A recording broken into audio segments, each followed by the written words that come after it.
Welcome to Samba Samba. Enjoy the video. In this video, I will explain how to add a save file to Schedule 1.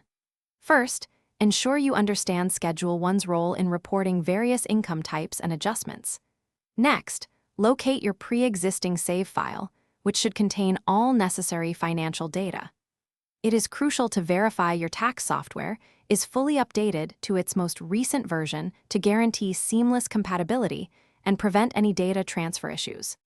Before importing, confirm your save file is in a compatible format, such as a standard data exchange file. Open the file to meticulously review that all income and adjustment fields are correctly and completely filled out. As a best practice, always create a backup of your current tax project. This safeguards your existing work in case any unforeseen issues arise during the import process. Now, let's import the data. Within your tax preparation software, locate the specific section dedicated to data import or direct entry. Choose the option that allows you to import a previously saved data file.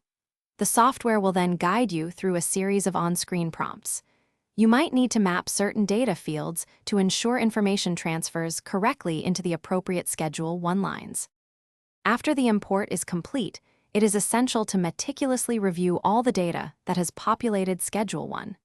Compare these imported figures against your original save file to confirm absolute accuracy and completeness. Pay close attention to every line item, ensuring no discrepancies exist. Once you are fully satisfied with the data, immediately save your updated tax project to secure all your changes. Thanks for watching. Consider subscribing if we helped you.